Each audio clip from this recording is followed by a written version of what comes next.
Bonjour à tous, on se retrouve sur l'hippodrome de Vichy ce lundi à l'occasion de notre quintet flash. Ce sera dans le prix de la Chaise-Dieu. On va évoluer sur 2950 mètres. Il y aura un rendement de distance de 25 mètres pour les plus riches du lot. Évidemment, on est à Vichy, on est corde à droite. Un lot de qualité, notamment aux 25 mètres, avec quelques petits phénomènes qui semblent être des bases solides. Et derrière, c'est très ouvert.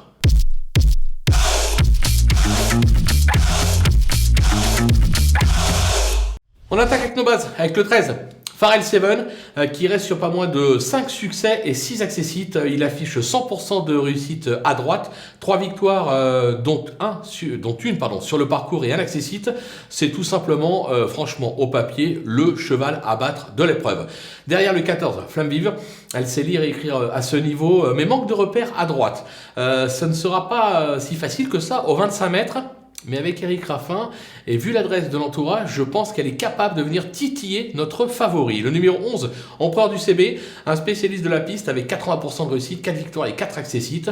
Il a déçu Ferré pour sa rentrée, cette fois pieds nus, et vu la forme des Abrivard, difficile de ne pas le retenir aussi haut. Les opposants, avec le numéro 12, Elixir du Rabutin. Alors la constance n'est pas son fort, mais avec 75% de réussite sur cette piste, difficile de ne pas y croire. Et il est pieds nus, l'entourage est confiant, je pense qu'il est capable lui aussi de venir conclure sur le podium. Le numéro 6, Fox Papa Tango, qui excelle à droite, mais reste parfois délicat dans ses allures. Il aura pour lui d'être bien engagé en tête, on va s'en méfier. Le numéro 7, Floréal. Ce pur droitier reste sur d'excellentes prestations en province. Certes, il monte ici de catégorie, mais il mérite un certain crédit, vous l'aurez compris, pour les places c'est quand même très ouvert. Le coup de poker, ça sera le numéro 4, Franceville, qui vient de renouer avec le succès à Cavaillon, effaçant au passage 6 échecs. Elle a déjà gagné à Vichy, alors elle reste très inconstante, mais je me dis que sur la forme du moment, l'engagement est favorable.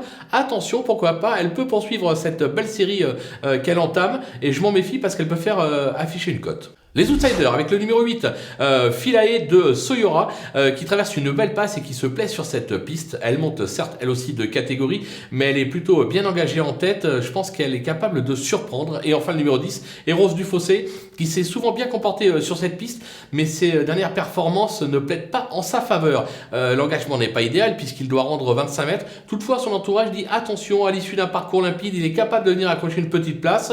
On a la place justement de le garder, donc attention à lui. Les délaissés, ils sont au nombre de 5 avec l'As Standing O, qui a montré quelques moyens en Scandinavie, mais a toujours échoué depuis qu'il se produit en France. Difficile de lui faire confiance avant coup. Le numéro 2, Flash Money, qui gagne sa vie en province, mais à un niveau moindre. C'est mi-figue, mi-raisin sur cette piste. Voilà, pour les amateurs de code, si vous avez la place, vous avez le droit de le glisser en fin de combinaison. Moi, personnellement, je n'y crois pas trop. Le numéro 3, Dolly du Carbonel.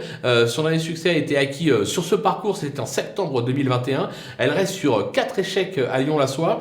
Moi, j'ai besoin qu'elle me rassure avant de la reglisser dans un pronostic. Le numéro 5, D'Amour de Magny, qui compte quelques bonnes sorties à droite, mais c'est loin d'être un foudre de guerre. Même en tête, pas sûr qu'il ait la pointure d'un tel lot, raison pour laquelle je l'écarte. Et enfin, le numéro 9, Hérode Ludois, qui a été requalifié en février dernier après 2 ans d'absence. Il a encore besoin de courir, il est loin du niveau qui a pu être le sien par le passé. On regarde courir, et puis si c'est pas trop mal, on le prend en note et on le glissera la prochaine fois. Voilà, on a fait le tour de cette belle épreuve vichysoise. On va se quitter avec ma sélection et mes conseils de jeu. À vous de jouer.